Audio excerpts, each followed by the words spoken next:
Σας καλωσορίζουμε στις συχνότητες του Έλευσης TV σήμερα σε μια συνέντευξη εφόλης της ύλης με τον πρόεδρο του Πολιτικού Φορέα Ελλήνων Συνέλευσης, κύριο Αρτέμι Σόρα. Κύριε Σόρα, καλησπέρα σας. Καλησπέρα και σας. Περίοδος ευρωεκλογών, σημαντικά θέματα τρέχουν σε ευρωπαϊκό αλλά και εθνικό επίπεδο. Και θέλω να ξεκινήσουμε με την πρώτη ερώτηση. Εδώ να σταματήσουμε και να δούμε τελικά υπάρχει προεκλογικό κλίμα. Γιατί καμία δράση δεν γίνεται από κομματικούς μηχανισμούς αλλά και από κυβερνητικούς, σαν οι ευρωεκλογές να είναι μια γιορτή, ένα πανηγύρι. Ενώ είναι πολύ σοβαρές, πολύ σημαντικές και θα έπρεπε αυτή τη στιγμή να συζητούνται πολλά θέματα επί της Ευρώπης, επί της Ελλάδος για τις ευρωεκλογές. Δηλαδή, μιλάμε για ένα Ευρωκοινοβούλιο που αυτό, αν το θέλετε, βγάζει νόμους και υπακούν όλες οι χώρες βάσει καταστατικού χάρτη που έχει δημιουργηθεί εδώ και πάρα πολλά χρόνια για την Ενωμένη Ευρώπη. Ανταυτού δεν υπάρχει καμία συζήτηση. Όμως, ναι, μπαίνουμε σε ένα προεκλογικό κλίμα που πρέπει όλοι να ενδώσουμε και να καταλάβει ο πολίτης αυτή τη φορά τι σημαίνει ευρωεκλογές. Πες το. Ωραία. Γνωρίζουμε ότι είμαστε πολλά χρόνια στην Ευρώπη ως εταίροι. Είμαστε πολλά χρόνια στην Ευρώπη. Έχουμε ακούσει πολλές φορές πως η Ελλάδα θα φύγει από την Ευρωπαϊκή Ένωση. Αυτό είναι ένα μεγάλο πλήγμα, αν το θέλετε, και ένα μεγάλο ψεύδος. Μα είναι δυνατόν να φύγει η Ελλάδα από την Ευρώπη? Αν το θέλετε, μας έσυραν στην Ευρώπη, μας έβαλαν στην Ευρώπη, χωρίς να υπάρχει κανένα δημοψήφισμα. Μας έβαλε, αν θυμάστε, ο Καραμανλής στην Ευρώπη, πρώτα υπόγραψε στην Ευρώπη και μετά ήρθε εδώ να πάρει ψήφο καταλληλότητας, ακόμα και εμπιστοσύνη, άμα το θέλετε, που δεν υπάρχει εμπιστοσύνη, για να κλειδώσει ότι είμαστε στην Ευρώπη. Δεν μας ρώτησε κανένας, η Ευρώπη μας ήθελε. Και μάλιστα πληρώσαμε όλο τον πλούτο μας, τότε βάλαμε όλο μας τον πλούτο της χώρας μας για να εκδοθεί και το ευρώ. Ναι. Δηλαδή, ουσιαστικά, αν θέλει κάποιος να μας διώξει, που δεν μπορεί, γιατί αμέσως αν φύγει η Ελλάδα δεν υπάρχει Ευρώπη, θα πρέπει να μας δώσει πίσω μας όλο τον πλούτο που βάλαμε, όλο το ΦΠΑ που έχουμε δώσει τόσα χρόνια, που κάθε 4 χρόνια πληρώνουμε έναν εθνικό ΑΕΠ στην Ευρώπη και δεν έχουμε δει κατά κόσμο χαΐρι που λένε και στην λαϊκή, δεν έχουμε δει τίποτα από την Ευρώπη. Παρακάναμε συνέτερους, άνθρωποι που δεν έχουν καμία σχέση ούτε με τον πλούτο μας, αλλά ούτε με τις διαδικασίες που έπρεπε να γίνουν. Άρα, ποιος θα σε διώξει από την Ευρώπη? Κανένας δεν μπορεί να σε διώξει από την Ευρώπη. Είναι μόνο σενάρια φοβίας, που συνεχώς ο πολίτης πρέπει να είναι μέσα σε ένα φόβο, να μην λειτουργεί, απλά μόνο να υπακούει. Συνεχίστε. Ποια είναι η θέση της Ελλήνων Συνέλευσης σε αυτό? Είναι ξεκάθαρη. Θα ελεγχτούν όλες οι συμφωνίες, εάν και εφόσον έχουν γίνει. Αν έχουν τηρηθεί οι συμφωνίες αυτές στην ολότητά τους, γιατί βλέπουμε ότι είμαστε μια Ευρώπη με πολλά κράτη τώρα πια, με πολλές χώρες, να δούμε τελικά υπάρχει η Ευρώπη έτσι όπως ο καταστατικός χάρτης τέθηκε. Και προσέχτε, ξεκίνησε η Ευρώπη ως κώδικας εμπορικός για να ενώσει μια εμπορική κοινή συμφωνία για να έχουμε πιο πολλά προϊόντα σε καλύτερες τιμές και να βγει μια χρηματιστηριακή ανάπτυξη. Τελικά δεν μια Ευρώπη να μπαίνει σε κοινωνικές θέσεις κοινωνικών συνόλων, διαφορετικών εθνικοτήτων, αλλά και κοινωνιών, να τους επιβάλλει νόμους πέραν της φυσιολογίας ή κατά το δοκούν, λειτουργώντας με σέφτες και φυσικά είδαμε ότι δεν είναι και κανείς εκλεγμένος. Βλέπουμε ότι τα στελέχη της Ενωμένης Ευρώπης δεν είναι εκλεγμένα. Είναι θέσεις που έχουν επιλέξει μαριονέτες, μικρόψυχες, να ελέγχουν μια τόσο τεράστια γυραιά Ευρώπη. Πραγματικά με ξεπερνάει. Η Ελλήνων Συνέλευση θα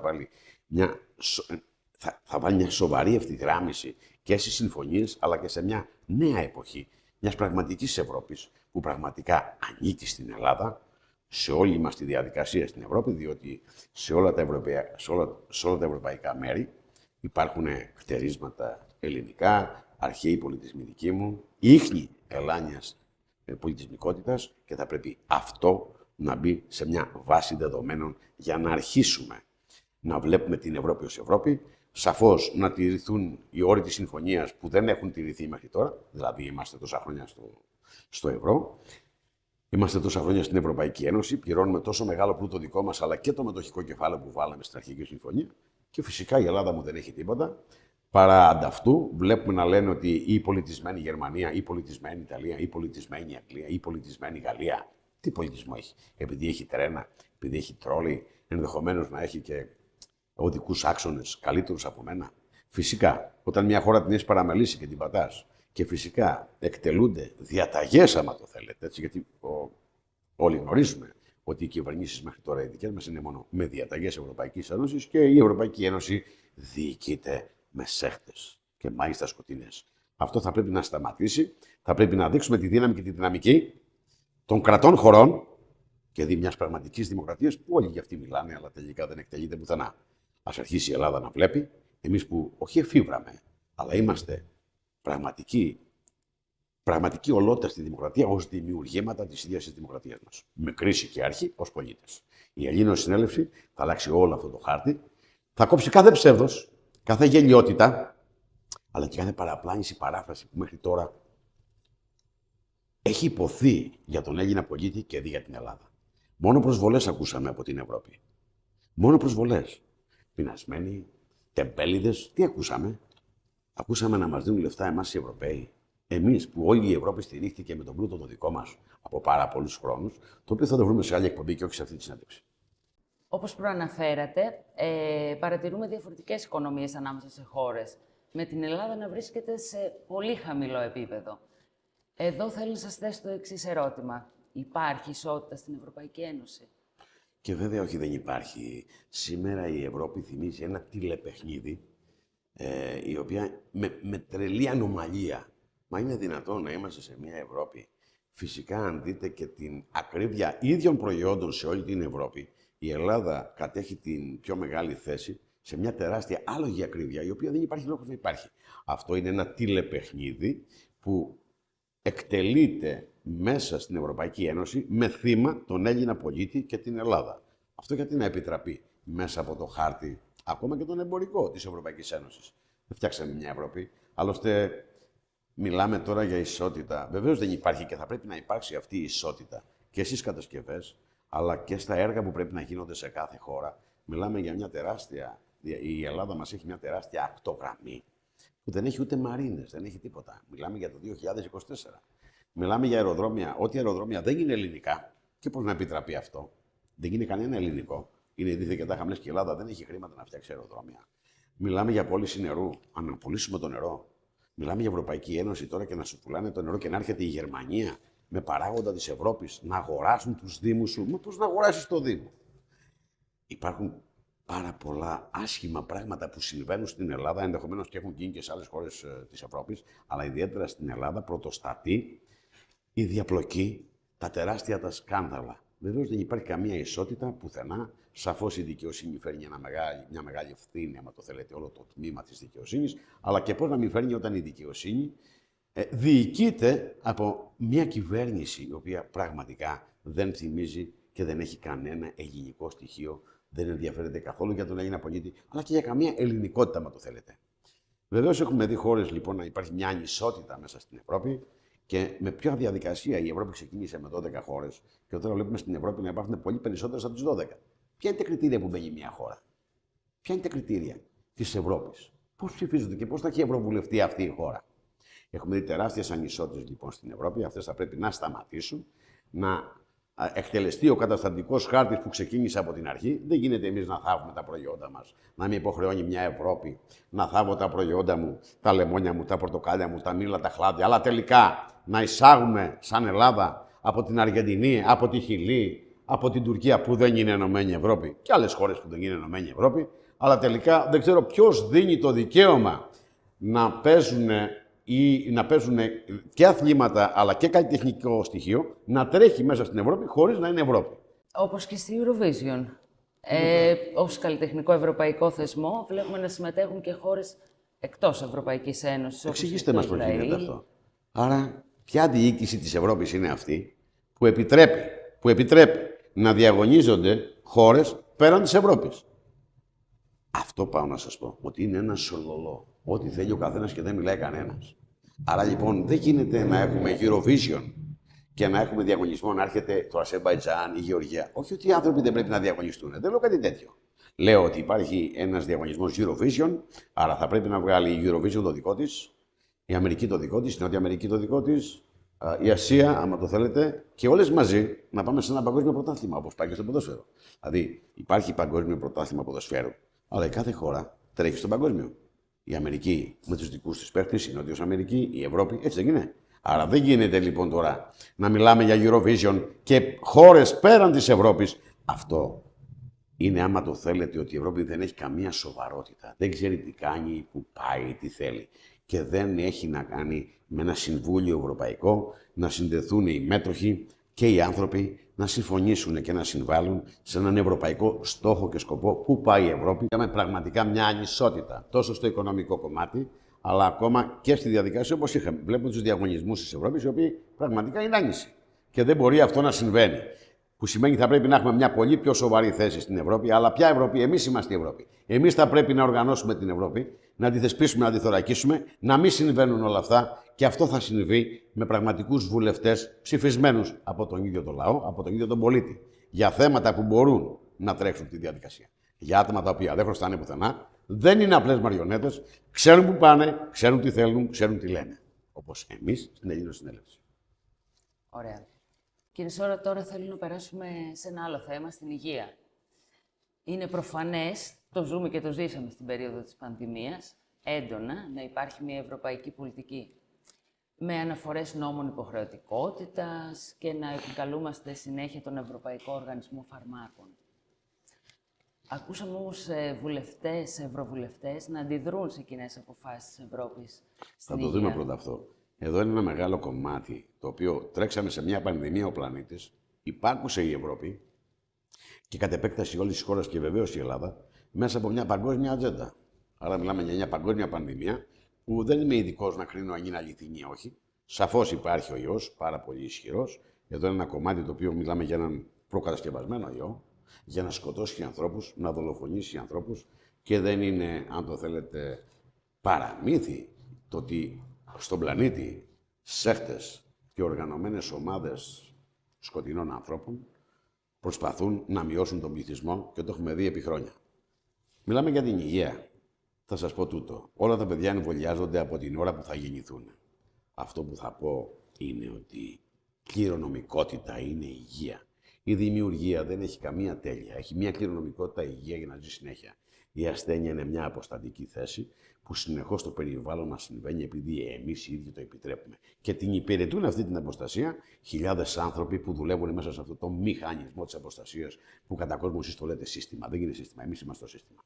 Άρα λοιπόν ένα καθεστώς επιβάλλεται αυτή τη στιγμή με πολλές παράπλευρες ασθένειες, πολυεπίπεδες, που δεν θα τελειώσει ποτέ και η δικιά τους δικαιολογία είναι ότι αυτό πρέπει να γίνει. Αν είναι δυνατόν να καταλάβει κάποιος ή να πιστέψει, άμα το θέλετε, γιατί δεν γνωρίζει, ότι η δημιουργία έχει στείλει έναν άνθρωπο εδώ στην εσάρκωσή του, κάτι που λίγοι το καταλαβαίνουν πώς ακριβώς συμβαίνει, και όχι επί της ουσίας και όχι επί της λεπτομέρειας, κάθεται η ιατρική, και να το στείλει και θα πρέπει, ο δημιουργός είναι ηλίθιος, είναι σε ηλίθιο δηλαδή ο δημιουργός, με αποτέλεσμα θα πρέπει ένας γιατρός, ο οποίος εκτελεί ένα πρωτόκολλο, το οποίο έχει βγει από κάποιες σέχτες, ότι αυτό πρέπει να γίνει και θα πρέπει να εμβολιαστεί το παιδί με 10-15 εμβόλια. Είναι γύρω στα 32 τα εμβόλια μέχρι τα 12 χρόνια που κάνει ένα παιδί, αν είναι δυνατόν, για ασθένειες που δεν είναι καν του ανθρώπου. Και να τον εμβολιάσουμε από πριν, που θα πάθει αυτές τις ασθένειες επειδή τον εμβολιάσαμε.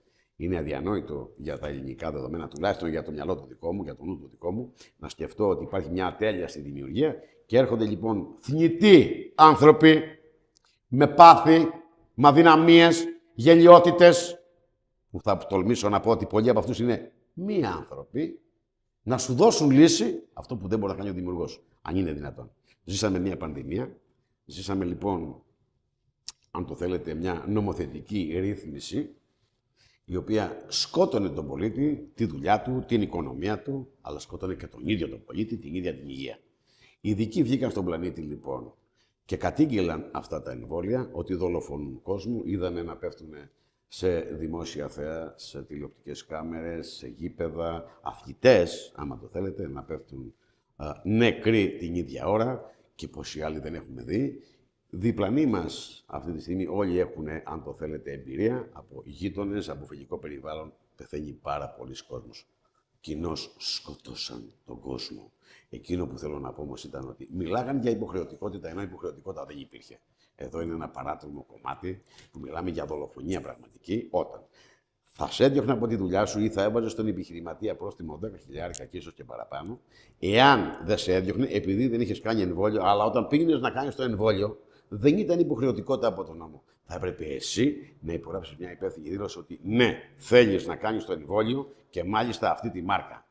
Αυτό είναι μια παραπλάνηση τεράστια. Τελικά, αν υπάρχει νόμος να εμβολιαστούμε, όλοι να το κάνουμε. Άρα δεν υπάρχει νόμος και τελικά υποχρεώνεις τον κόσμο να τον διώξει από τη δουλειά, την καριέρα του. Σκοτώνεις τον κόσμο ο οποίος έχει μια ζωή ολόκληρη εκεί πέρα. Και για να κάνει εμβόλιο και υπογράφει ότι το κάνει μόνος του. Έχετε καταλάβει τι έχει γίνει στον πλανήτη? Έχω δηλώσει ότι αυτές οι ενέσεις είναι ενέσεις εκτέλεσης. Και το έχουν πει δημόσια, άμα το θέλετε, τεράστιοι γιατροί, αλλά και επιστήμονες. Αν οι φωνές τους δεν ακούγονται γιατί τα μέσα ενημέρωσης ανήκουν στα καθοστατικά στούντιο, αυτό είναι μια άλλη ιστορία. Όμως αυτό είναι αλήθεια. Άρα μιλάμε για τεράστια ανιχνότητα. Πού ήταν η Ευρώπη? Θα μιλήσω και για τον Παγκόσμιο Οργανισμό Υγείας. Πού ήταν ο Παγκόσμιος Οργανισμός Υγείας? Αλλά πού να είναι? Όταν υπάρχει μια ανομαλία, μια γελιότητα που διοικείται αυτός ο οργανισμός από γελίους ηλίθιους ανθρώπους και μάλιστα προδότες της ίδιας της ουσίας τους. Πού ήταν ο Ευρωπαϊκός Οργανισμός Υγείας? Πού ήταν να προφυλάξει τον πληθυσμό των πολίτη? Τότε για ποιο καταστροφικό χάρτη ανοίξαμε την Ευρώπη? Γιατί δώσαμε τον πλούτο μας? Γιατί βάλαμε αυτούς να διοικούνε? Πού είναι ο οργανισμός της Ελλάδος της Υγείας να προστατεύσει τον Έλληνα πολίτη? Αλλά όλη η κυβέρνηση έβγαζε νόμους με προστήματα, με οτιδήποτε να δυσκολέψει την ίδια τη ζωή. Χώρισε τους ανθρώπους εμβολιασμένους και εμείς, λες και υπήρχαν πρόβλημα. Είχαμε τόσες χωριστικότητες. Τόσα δόγματα, τόσα κόμματα, χωριστικότητες, τόσες ομάδες. Θέλαμε άλλη μία.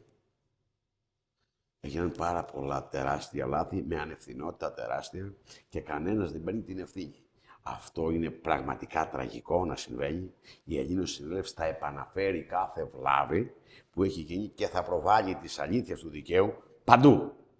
Αρκεί ο πολίτης να κατανοήσει και να εισέλθει στον κόλπο της Ελλήνωσης Συνέλευσης για ένα, όχι καλύτερο, για ένα αληθινό αύριο.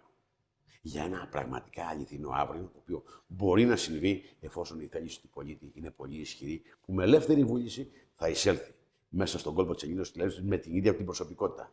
Να σταματήσει κάθε άδικο και κάθε γελιότητα από αυτή που συμβαίνει. Αυτοί δεν θα σταματήσουν ποτέ. Όσο εσύ αδρανείς, Έλληνα πολίτη. Άρα ο πολίτης θα δώσει το τέλος. Αλλά και την έναρξη αυτού του τεράστιου αγώνα για να τελειώσει κάθε γελιότητα. Είτε στην Ελλάδα, είτε στην Ευρώπη. Έχετε δίκιο, κύριε Πρόεδρε. Ζήσαμε έντονες πιέσεις εδώ στην Ελλάδα την εποχή της πανδημίας από γιατρούς, επιχειρηματίες, δημοσιογράφους, από την ίδια την κυβέρνηση, τόσο σε συνταξιούχους, σε υγειονομικούς. Να σας διακόψω. Εσείς τι νομίζετε? Κοιτάξτε πώς μου είπατε. Δημοσιογράφοι, σε μια αποστολή να πείσουν όλους ότι πρέπει να κάνουν εμβόλια για να είναι υγιείς. Κυβέρνηση έβγαλε νόμους. Νόμους πέραν της φυσιολογίας μιας αναγκαστικότητας, η οποία δεν ήταν αναγκαία τελικά και έπρεπε να υπογράφεις υπεύθυνη δήλωση ότι εσύ θέλεις να εμβολιαστείς. Ότι είναι επιλογή σου. Αν δεν είναι επιλογή σου. Άλλωστε, είδαμε μια τεράστια ομπρέλα να τρέχει πάνω από τη διαδικασία ότι αν δεν εμβολιαστείτε θα πεθάνουμε όλοι. Αν είναι ποτέ δυνατόν. Δηλαδή, υγιές ανθρώπους τους εμβολιάσαμε για ποιο λόγο? Το να πάθεις κάτι και να ανατρέξεις σε μια ιατρική, το καταλαβαίνω. Αλλά και εδώ είναι ένα κομμάτι μεγάλο που πρέπει να αναλυθεί. Πώς φτάσαμε να έχουμε τόσο άσχημη υγεία και να πεθαίνουμε και να μην ξέρουμε για ποιο λόγο? Πώς, σε ένα περιβάλλον όπου όλα μας τα προϊόντα είναι μεταλλαγμένα. Γνωρίζετε καλά ότι και στην Ευρώπη πέρασε ο νόμος να τρώμε σκουλίκια, προνύμφες και ό,τι γελιότητα υπάρχει. Ανθρώπινος οργανισμός να τρώει όλες αυτές τις γελιότητες και μάλιστα με νόμο. Δεν γνωρίζατε ήδη ότι στην Αμερική πολλά χρόνια τώρα η σοκολάτα, 300 γραμμάρια σοκολάτα, μπορεί να περιέχει 600 έντομα. Όχι παραπάνω, 600 είναι παράνομα. Είναι γελοί οι νόμοι στον πλανήτη για τον ίδιο τον άνθρωπο. Είδαμε λοιπόν να περνάνε νόμοι στην Ευρώπη να τρώμε πλαστικό κρέας, συνθετικό, άμα το θέλετε, το λέω πλαστικό, τι άλλο να είναι. Να δίνουμε στους ανθρώπους πλαστικό αίμα, που σημαίνει κατασκευασμένο αίμα και όχι ανθρώπινο αίμα. Είδαμε πάρα πολλά πράγματα τα οποία δεν πρέπει να συμβαίνουν, και όμως συμβαίνουν. Μιλάμε για ένα περιβάλλον το οποίο είναι γενετικά τροποποιημένα όλα μας τα προϊόντα, τα φρούτα μας, οι σπόροι μας, δεν γεννάνε. Είναι ήδη βιασμένοι οι σπόροι και γενετικά βιασμένα όλα γύρω μας.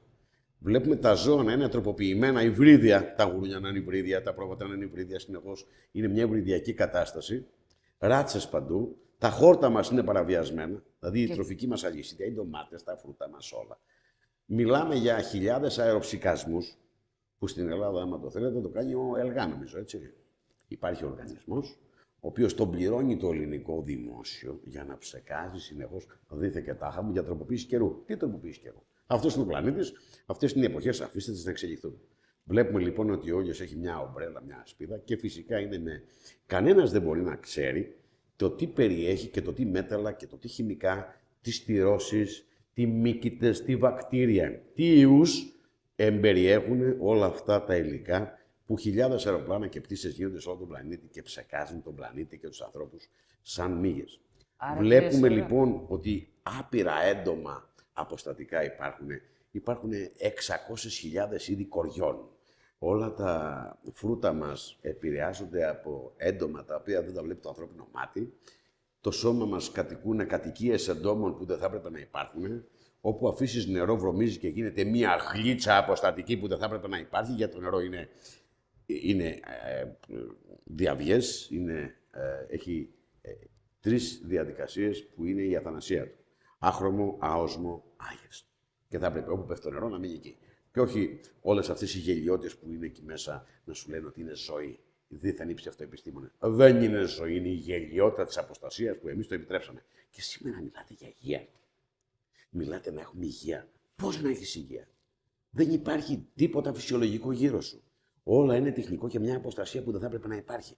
Πώς να έχεις υγεία?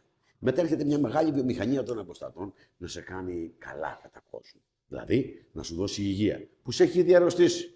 Και έχεις μια τεράστια χημική βιομηχανία φαρμάκων που επειδή όταν πεθαίνεις δεν λιώνεις από τα πολλά φάρμακα που παίρνεις, σε βγάζουν και άγιο. Γιατί δεν έλειωσε. Σε πώς να λιώσεις? Έχεις γίνει πλαστικός. Έχεις μεταλλαχθεί. Σε αυτόν τον αιώνα ζούμε. Και οι διαταγές έρχονται ναι από την Ευρώπη.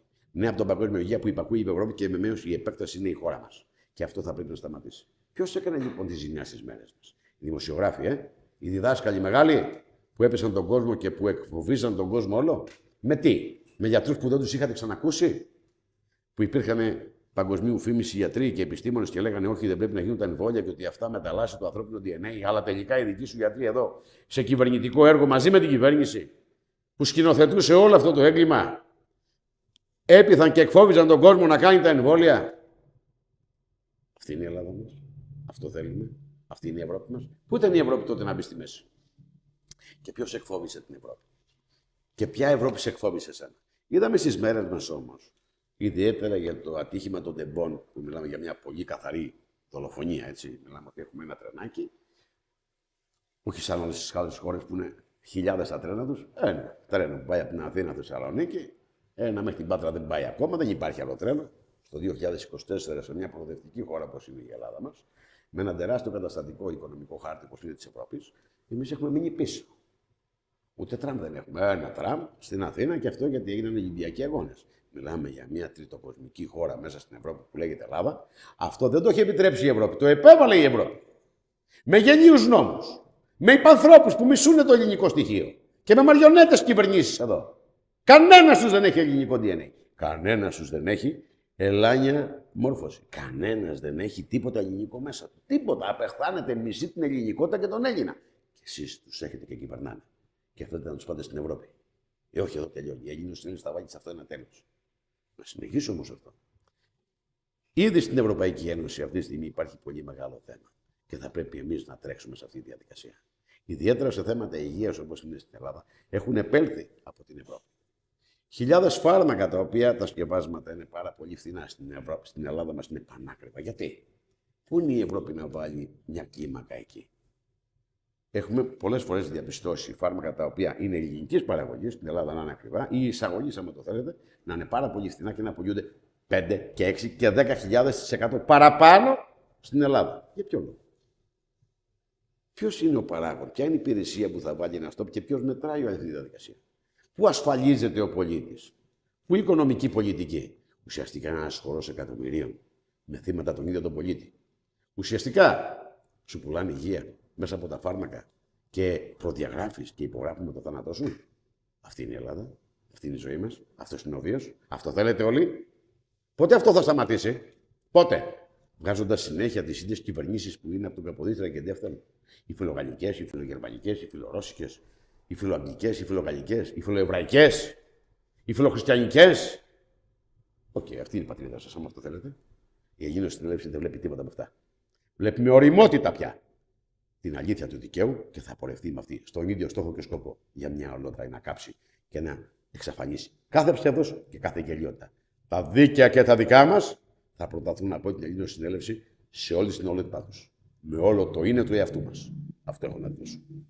Κύριε Πρόεδρε, η Ευρωπαϊκή Εισαγγελία πρόσφατα κατηγόρησε επίσημα την Ελλάδα για τη μαζική δολοφονία των τεμπών. Καταδεικνύοντας 26 συγκεκριμένα θεσμικά πρόσωπα, που τα δύο από αυτά είναι κυβερνητικά στελέχη. Είδαμε την κυβέρνηση να αντιδρά για την κατηγορία συγκεκριμένα αυτών των δύο κυβερνητικών στελεχών, αναφέροντας ότι είναι εσωτερικό θέμα της χώρας και θα επιληθεί η ίδια. Τελικά... Βλέπετε. Αυτή η θέση είναι πολύ συγκεκριμένη. Φυσικά, μεγάλες πιέσεις πίεσαν την Ευρωπαϊκή Ένωση να πάρει θέση, εφόσον είσαι στην Ευρώπη, να πάρει θέση μια Ευρωπαϊκή Εισαγγελέα. Η Ευρωπαϊκή Εισαγγελέα έκανε ουσιαστικά την εργασία της. Βγάζει μια εξεταστική επιτροπή να τρέξει τη διαδικασία στην Ελλάδα για μια μαζική δολοφονία, όπως τα τέμπη. Είναι μια μαζική δολοφονία. Μια μαζική, φυσικά δεν τηρείται κανένας κανόνας ασφαλείας των τρένων και σε πολύ μικρή γραμμή. Δηλαδή δεν υπάρχουν οι γραμμές που είναι στην Ελλάδα, είναι ανύπαρτες.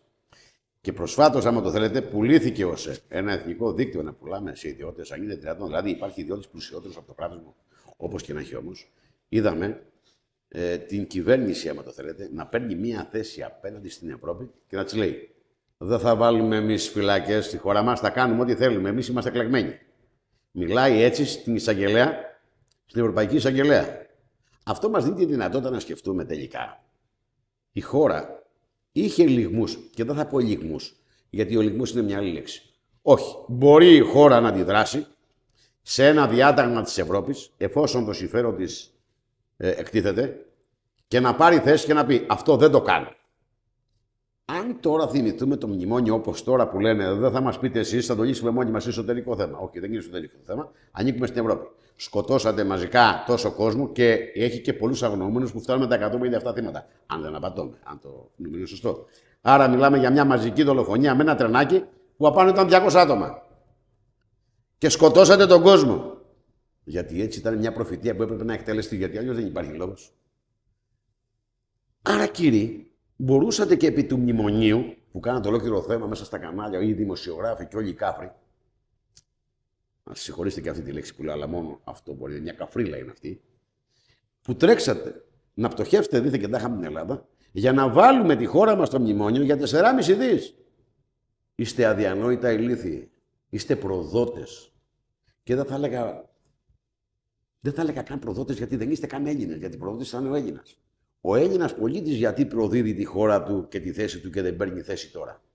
Άρα, πολύ όμορφα μπορούσαν τότε στο μνημόνιο να μην δεχτούν το μνημόνιο και να έχουμε τους πόρους. Αποδείξαμε στην πορεία εμείς σαν Ελλήνος Συνέλευση και πλούτο των 600 δις. Αποδείξαμε και παγκόσμια ταμεία με τον Bretton Woods και άλλα ταμεία. Και άλλα ταμεία έχουν αποδειχθεί. Άρα έχουμε ένα πλούτο. Δεν χρειάζεται να έρθει η Τρόικα για 4,5 δις, να σκλαβώσουμε τη χώρα, να μην φύγουμε ποτέ και να ξεπουληθεί η χώρα και να διαλυθεί όλος ο κοινωνικός ιστός της χώρας μας. Αν θυμάστε τι έγινε. Αυτοκτονούσε κόσμος, συνέχεια είχαμε αυτόχειρες. Αν είναι δυνατόν. Άρα τελικά μπορείτε να αρνηθείτε θέματα, γιατί η Ευρώπη μπορείς να σου κάνει μία πρόταση και εσύ να αρνηθείς. Άλλωστε πάμε και στο μεταναστευτικό. Ποια είναι η λογική στην Ελλάδα της ανεργίας και σε μια χώρα σαν τη δικιά μας με τόσα προβλήματα, σχεδόν από πτώχευση, αν το θέλετε, προλάβαμε την πτώχευση να μην γίνει το 12. Να βλέπουμε τώρα να έρχονται στη χώρα μας 4 και 5 και 6 εκατομμύρια και κανένας δεν ξέρει το νούμερο πώς είναι στη χώρα σου. Κανείς δεν το ξέρει. Άρα υπάρχει μια διαφήμιση σε άλλες χώρες τρίτες, πολύ τριτοκοσμικές όπως Μπαγκλαντές, Πακιστάν και άλλες χώρες, να κάνουν διαφήμιση ότι πληρώνουν κόσμο από εκεί να τον φέρουν στη χώρα μας. Ποια είναι η λογική αυτή? Ευρωπαϊκή οδηγία. Ακόμα και αν είναι ευρωπαϊκή οδηγία με αυτή τη μαύρη σέχτα που διοικεί την Ευρώπη, η Ελλάδα μπορούσε να αρνηθεί. Όπως αρνήθηκε η Πολωνία. Όπως αρνήθηκε και άλλες χώρες. Δεν υπάρχει μετανάστες στην Πολωνία, αν δεν τον θέλουν, και σε άλλες χώρες. Άρα καταλαβαίνουμε ότι μπορούμε να εκτελέσουμε μια πολιτική στρατηγική που βάλει τα συμφέροντα της χώρας μας. Εμείς πώς ανοίξαμε τα μπουτια μας κατά κόσμο, την αγκαλιά μας και βάλαμε μέσα. Αυτή ήταν μια δουλειά του ιερατείου, γι' αυτό ο Έλληνας πολίτης δεν μπορεί να ανήκει στο ιερατείο. Ανήκει στην πολιτεία. Αυτό είναι ένα πολύ μεγάλο θέμα. Σήμερα στην Ελλάδα γίνεται μια λαιλασία και θα γίνει ακόμα χειρότερα σε πολύ εχθρικό περιβάλλον, ειδικά των θρησκειών. Ποιων θρησκειών, των αλλογενών, τι δουλειά έχουμε με αυτούς. Σας μιλώ σε μια Ιαπωνία η οποία δεν έχει κανένα μετανάστη μουσουλμάνο. Άρα μιλάμε για μια Ελλάδα που είναι η χώρα του φωτός της δημοκρατίας, να εισέρχονται ορδές από ανθρώπους που δεν αντιλαμβάνονται καν την Ευρώπη. Δεν αντιλαμβάνονται όχι τον πολιτισμό. Τι ακριβώς είναι η Ελλάδα, τι ακριβώς είναι η ζωή, ποιος είναι, τίποτα.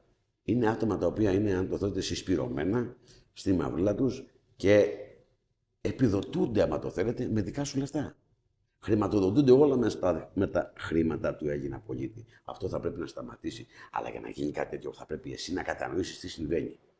Άρα, μιλάμε για τη θέση των διοικούντων αυτή τη στιγμή τη κυβερνητική πολιτική, η οποία είναι απέναντι και αντίθετα σε οποιοδήποτε συμφέρον του Έλληνα πολίτη. Ουσιαστικά βλέπω μια δολοφονία που στα επόμενα χρόνια δεν θα υπάρχει καν ελληνικός ιστός, δεν θα υπάρχει καμία ελληνικότητα. Πέραν του γεγονότος ότι μέσα στην Ελλάδα αυτή τη στιγμή έχουμε πολλούς αλλογενείς, όχι μόνο τους κυβερνώντες, αλλά και ορδές που είναι σε θέσεις κλειδιά, σε έναν τεράστιο ιστό της ελληνικής κοινωνικότητας, είναι αυτή τη στιγμή εχθρικό όλο το περιβάλλον. Αυτό θα πρέπει να μπει σε μια άλλη δομή, να κατανοήσουμε την ολότητα, να συνεργαστούμε όλοι μαζί για να μπούμε στην ευθυγράμμιση και της ειρήνης αλλά και του ωφελούς μας. Αλλιώς θα υπάρχουν πολύ άσχημα πράγματα στην Ελλάδα.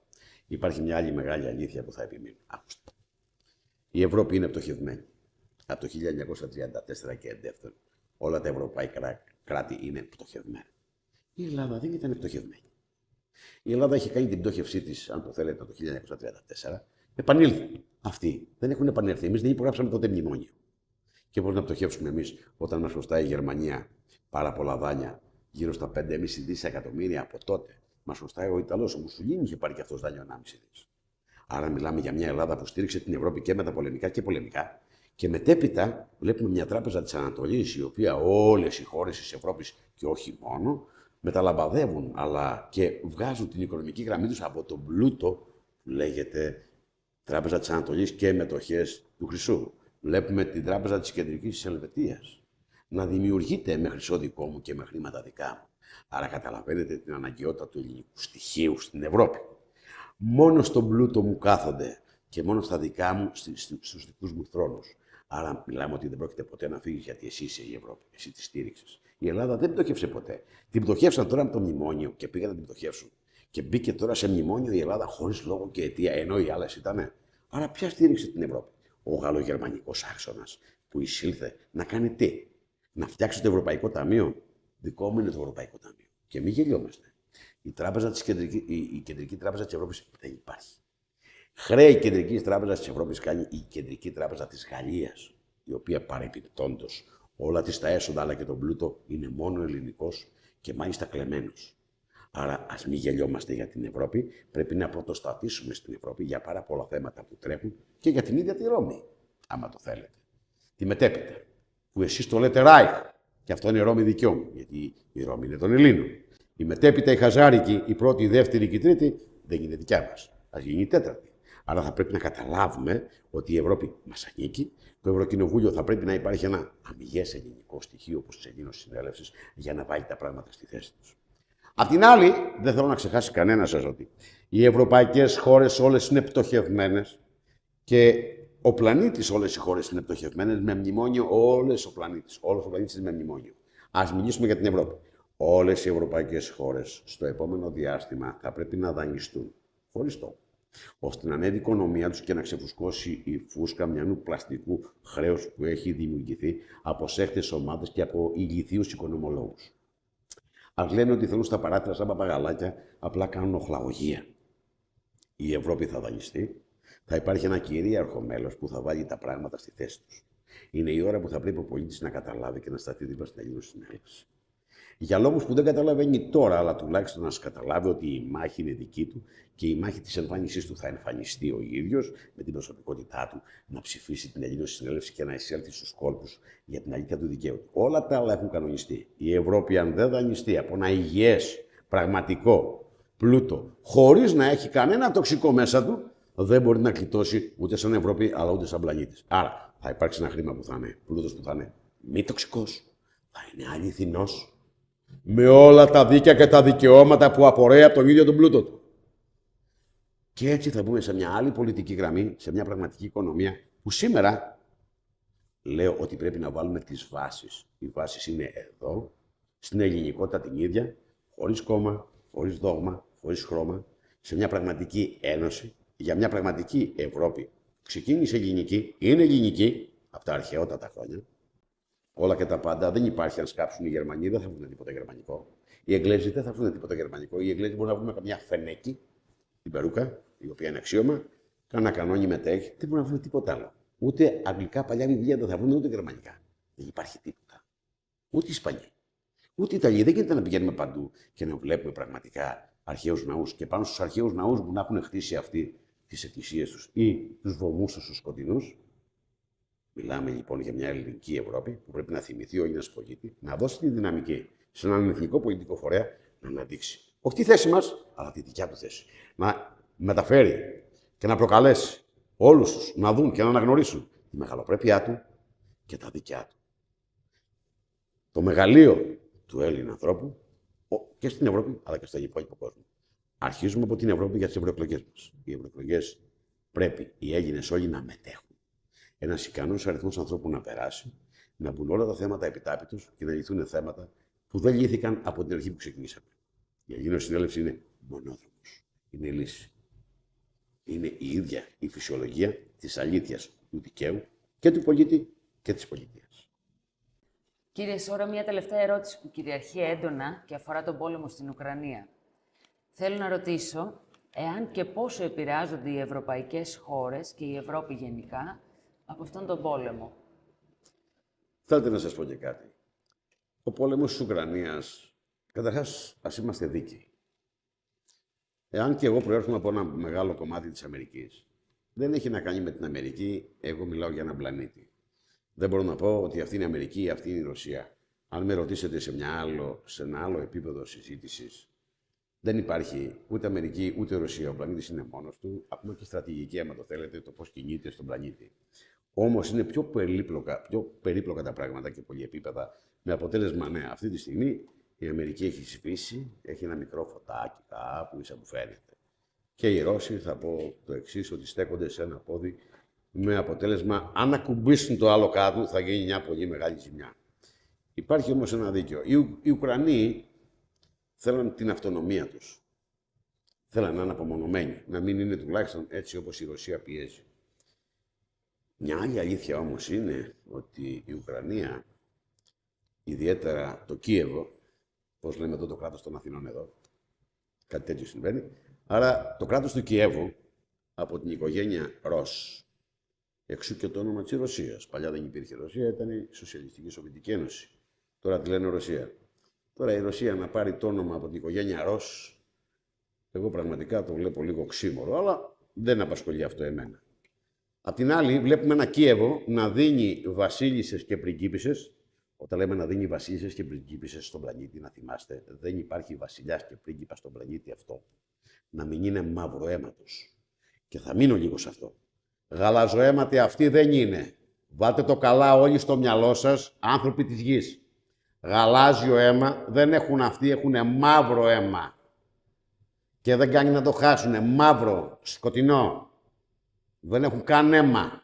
Αίμα έχουν οι άνθρωποι και όλοι οι πραγματικοί άνθρωποι έχουν μπλε αίμα. Το μπλε αίμα είναι των ανθρώπων.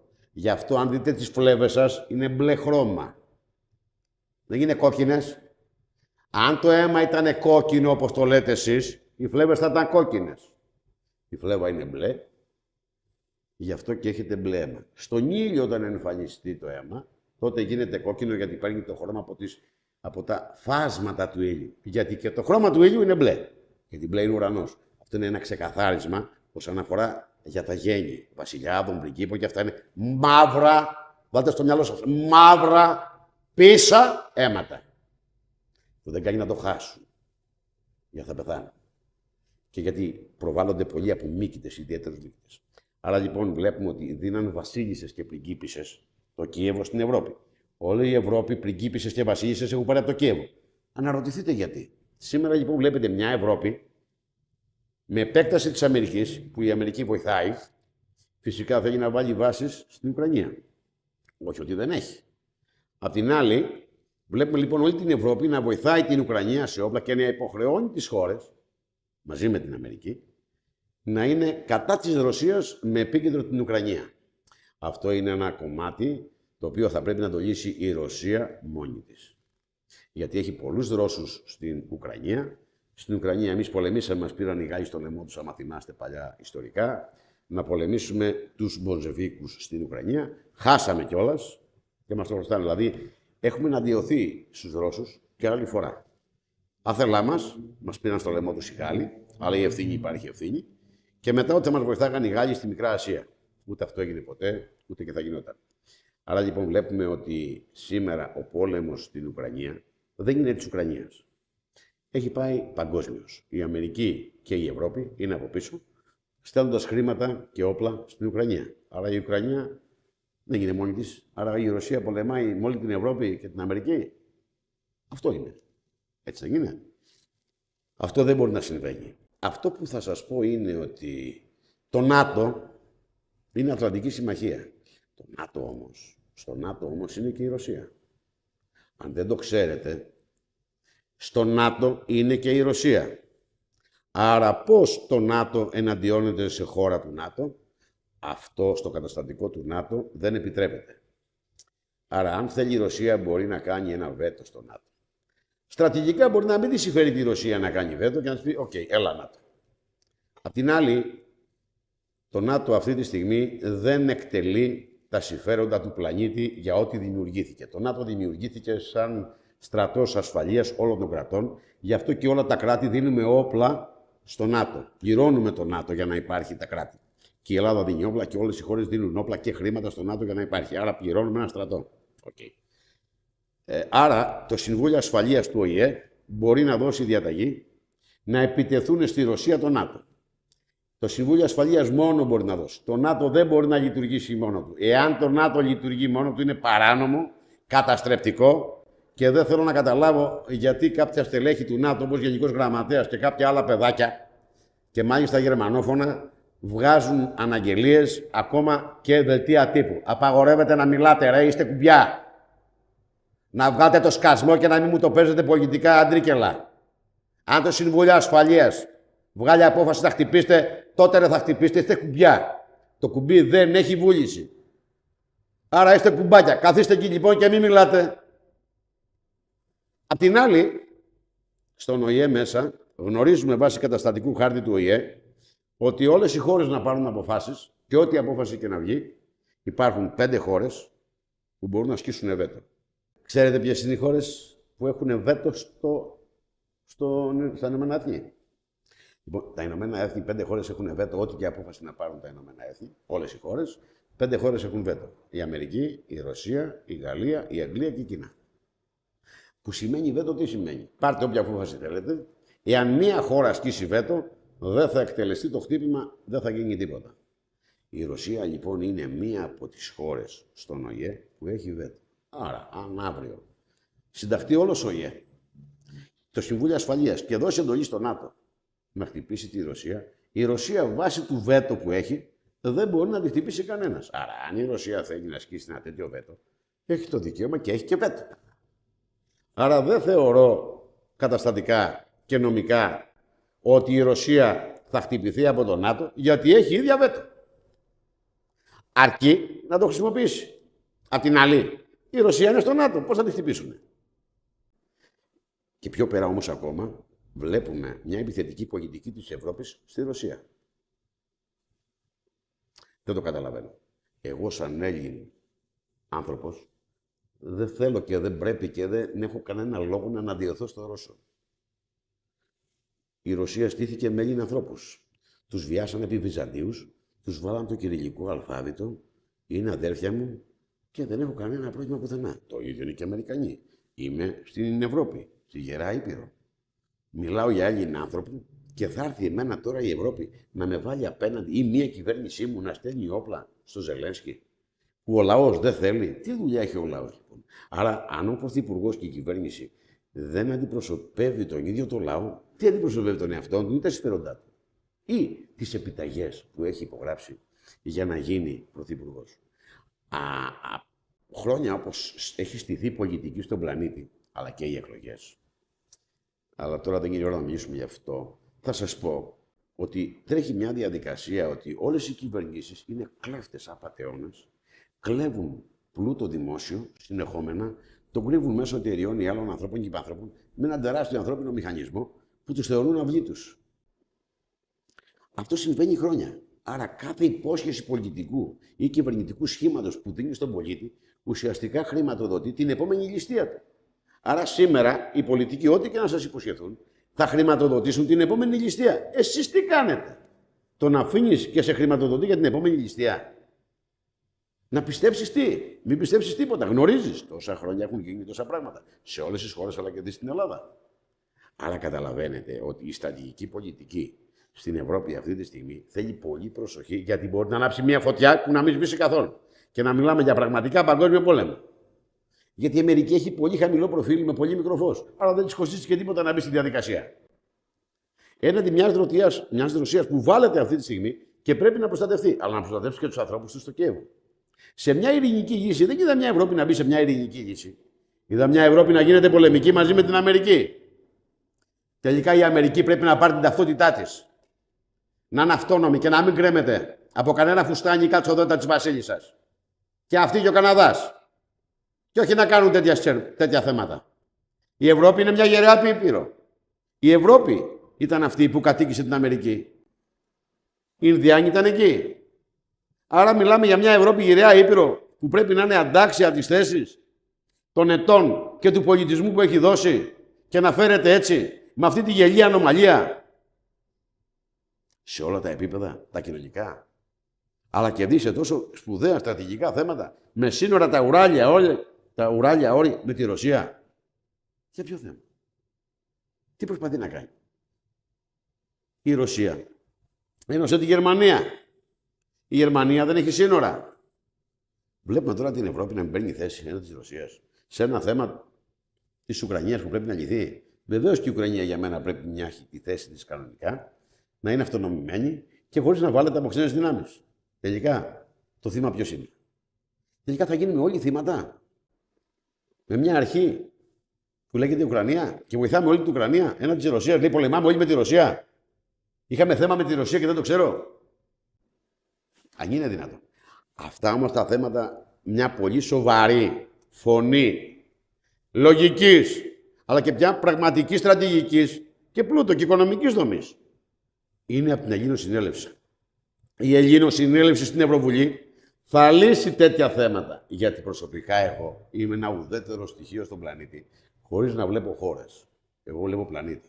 Το τι συμβαίνει με τη Ρωσία, βεβαίως με τη Ρωσία έχω πολύ σοβαρές σχέσεις, άμα το θέλετε, και σαν οικονομική πολιτική, αλλά και σε μια δομή που αυτή τη στιγμή, άμα καθίσουμε σε ένα τραπέζι σοβαρό, ένα ΝΑΤΟ σιωνιστικό, θα το πω, διοικούμενο σιωνιστικό, που κάνει ό,τι θέλει στον πλανήτη, που κάνει ό,τι θέλει με όλα τα δείγματα που έχουμε μέχρι τώρα, θα κάνει πάντα ό,τι θέλει, αν δεν υπάρξει ένα αντίπαλο Θεός, που μπορεί να είναι και ένα BRICS.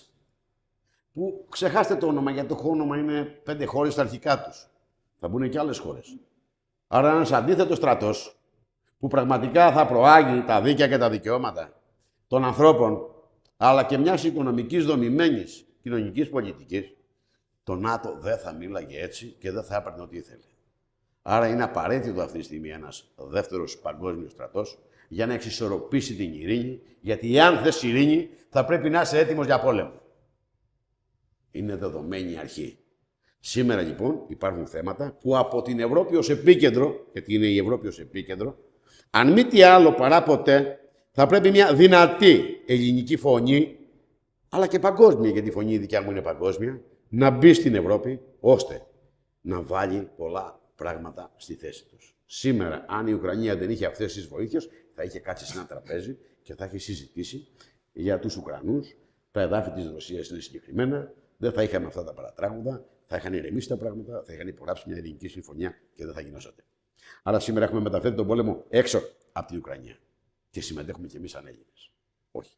Δεν συμμετέχει ο λαός, με τα λόγου γνώσεως λέω, ο λαός ο ελληνικός δεν έχει καμία ευθύνη για αυτά που συμβαίνουν από τη χώρα μας. Είναι μια κυβερνητική πολιτική, έτσι ακριβώς όπως επιτρέπεται και παίρνουν τις κυβερνήσεις του κάθε τόπου στον πλανήτη. Εγκιάν, βουλευτής της Ελληνοσυνέλευσης θα είναι στην ακρίβειά του.